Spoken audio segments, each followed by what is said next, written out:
This is NNC, Neural Newscast, online at nnewscast.com. Get ready for a deep dive from Neural Newscast.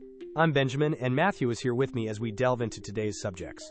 Hurricane Floyd in 1999 felt like a wake-up call for how technology and planning intersect in crises. The evacuation orders, the predictive models, the communication channels, it all came to a head in a single week. And at the same time, the storm exposed the spiritual and communal dimensions of disaster response. How congregations, faith leaders, and religious organizations mobilized shelter, comfort, and practical help amid chaos. Right, and from an innovation angle, Floyd highlighted both progress and gaps. The forecasts were getting sharper, which saved lives. But infrastructure and digital communication weren't resilient enough for the scale of displacement. Which is precisely where religious communities often stepped in. They provided networks on the ground, churches became shelters, and faith-based charities coordinated volunteers when other systems buckled. There's a striking image in my mind of highways clogged with evacuees. Millions moved under duress. And the tech side asking, could better route optimization or real-time alerts have eased that? We take GPS and data sharing for granted now, but back then those tools were primitive. And people were making moral and pastoral choices in those convoys too. Who to take, what to leave behind. Decisions bound up with dignity and faith. Clergy were counseling people about loss, even as they helped with meals and cots. The economic toll was staggering. Billions in damage, long-term disruption to communities and businesses. For startups and local economies, recovery wasn't just rebuilding structures. It was rebuilding trust and continuity. Economies repair over time, but spiritual and communal recovery follows a different arc. Rituals of mourning, memorial services, collective prayer. Those processes helped communities reckon with trauma and rebuild social cohesion. And there's an innovation lesson in that too. Resilient systems need to be socially embedded. Technology alone won't solve evacuation logistics or shelter distribution unless it's integrated with trusted local actors, often the very congregations you describe. Absolutely. Faith groups serve as both moral authorities and logistical partners. After Floyd, many religious organizations formalized disaster response roles, partnered with secular agencies, and became nodes of stability in future crises. It's interesting how the hurricane accelerated conversations about infrastructure modernization, flood control, levees, building codes, but also spurred early thinking about using emerging data tools for emergency management. And on the human side, it deepened interfaith cooperation in many regions.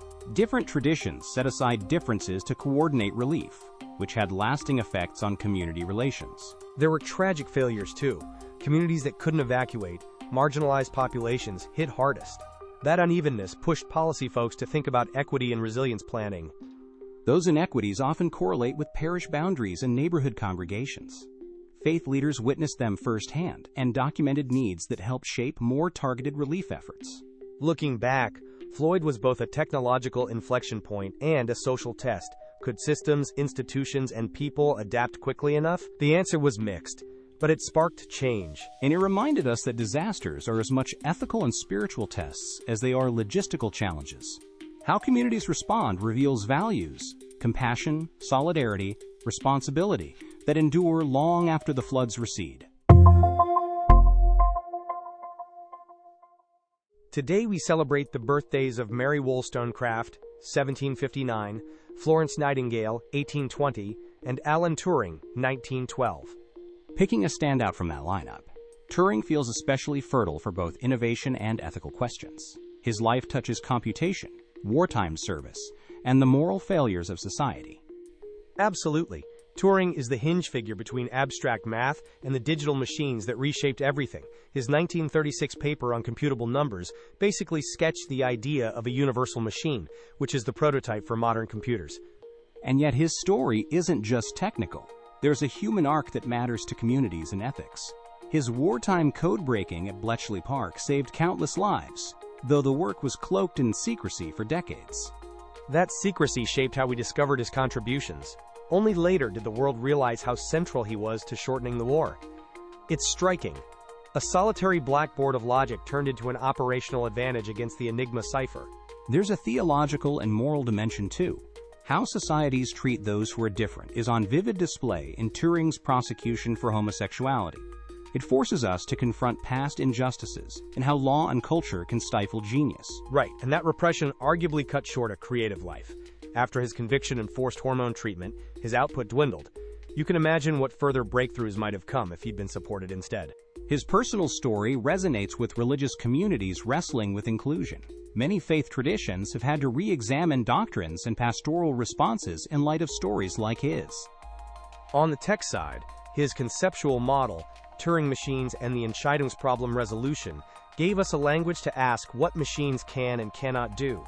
That theoretical boundary is still central to AI debates today. It raises the perennial question: if machines mirror human thinking, what does that mean for concepts like consciousness and the soul? Not to be glib, but Turing himself anticipated these philosophical ripples in his 1950 paper proposing the imitation game. The Turing test was brilliant as a thought experiment, less a diagnostic and more a way to force us to confront what we value in intelligence: behavior, context, or internal states. And as you said earlier, his legacy isn't only scientific. There's also the cultural redress, posthumous pardons, the naming of the Turing Award, and public memorials that signal changing moral judgments. I always find the lesser-known facts compelling, like his interest in morphogenesis late in life, applying mathematical patterns to biological development. He wasn't just computing in the narrow sense, he was searching for universals. That breadth is part of why his story crosses disciplines. Theologians, scientists, ethicists, everyone finds something to wrestle with. It's a rare figure who invites such cross-disciplinary reflection. And practically speaking, the world he helped enable, programmable machines, cryptography, even modern software culture, still carries his fingerprints. Open source debugging, algorithmic thinking, those intellectual habits trace back. Which brings us to legacy. Beyond memorials, Turing's life is a cautionary tale and an inspiration about valuing humane treatment, nurturing curiosity, and the cost of silencing talent. Yeah, the lasting relevance is twofold. The technical foundations he laid remain active scaffolding for innovation, and his personal narrative keeps pushing societies to rethink justice and inclusion. So on his birthday, remembering him means honoring both his intellectual gifts and the moral lessons his life imparts. That combined legacy keeps him very much alive in public conversation. Stay with us, more deep dive exploring coming up. This is NNC, Neural Newscast. We're here every day with reliable, fast-paced reporting that combines the speed of AI with the judgment of real people. Find our full archive at neuralnewscast.com. Thanks for staying with us on Neural Newscast Deep Dive. Let's get back to our discussion. Did you know there's a medieval manuscript created by a 13th century monk that maps stars with surprising accuracy, and recent analysis shows the map may reflect an observational network far more precise than scholars thought? That's remarkable. Are we talking about a lone monk's careful observations, or a collaborative tradition encoded in a single folio? Theological communities often exchanged knowledge, but astronomy's precision seems unexpectedly scientific for that era. It turns out the map isn't just pretty illustration. The star positions align with actual sky coordinates with errors small enough to suggest systematic measurement. So either the monastery had instruments we underestimated, or they were synthesizing reports from multiple observatories. That synthesis possibility fits with monastic networks, letters, pilgrimages, exchanges between abbeys, where information circulated and was refined. Monks often saw their work as both intellectual and devotional. Astronomy served calendars and liturgy, right? Exactly. The practical need, calculating Easter, liturgical timings, drove serious observational effort. But what's exciting for me is the implication this had proto-scientific collaboration centuries before what we call the scientific revolution. It's a hint that structured data sharing existed long before modern institutions. And there's a theological dimension. Mapping the heavens was also a way to read creation. For medieval scholars, precise charts could deepen reverence rather than undermine faith. So the motivations were mixed. Practical, devotional, and scholarly all at once. That blend is what makes it feel so modern. We tend to separate science and belief in retrospect, but this map suggests they were braided together. Technology of observation, networks of knowledge, and a worldview that saw empirical study as praising the creator. It reminds me of how Islamic scholars preserved and enhanced astronomical techniques too. Knowledge traveled across religious and cultural boundaries. Monastic scribes might have been in dialogue, directly or indirectly, with broader Mediterranean practices. Right. The manuscript's precision could reflect adoption of instruments like the astrolabe or refinements in angular measurement, things transmitted through trade and scholarship. If so, then a remote abbey participated in a trans-regional technical conversation. That challenges narratives that portray medieval Europe as isolated intellectually. Instead, this map points to porous boundaries, faith communities as nodes in a knowledge network. Theologically, it reframes medieval devotion as intellectually engaged. And for innovation reporting, it's a reminder. Technologies and collaborative models have deep roots. The medieval monks' work shows early versions of data curation, verification, and sharing, foundations of later scientific infrastructure. There's also a human story here. Centuries-old curiosity, patience through long nights, meticulous copying by hand. It humanizes history. These were people wrestling with the same questions we do about how to measure and make sense of the universe. Absolutely. When you see the tiny, careful notations and realize they correspond to actual coordinates, you feel a direct line between those hands and our telescopes today. It reframes innovation as cumulative craft, not sudden invention. And it invites modern religious communities to remember their intellectual contributions too, how faith traditions contributed to the very tools that measure the cosmos they venerate. So the takeaway, that medieval star map isn't an oddity. It's evidence of meticulous observational practice, knowledge networks, and the interplay of faith and technique that helped seed later scientific advances. Agreed.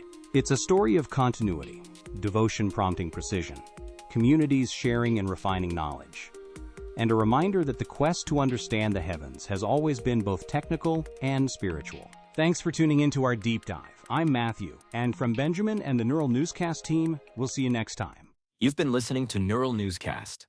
Visit us online for past stories, share today's episode, or subscribe for daily updates at neuralnewscast.com. Neural Newscast integrates real and AI-generated voices to facilitate efficient, high-quality news production. Developed by human experts, our AI-generated content undergoes rigorous fact-checking and human review before publication. While we strive for accuracy and neutrality, AI-generated content may occasionally contain errors. We encourage listeners to verify crucial details from reliable sources.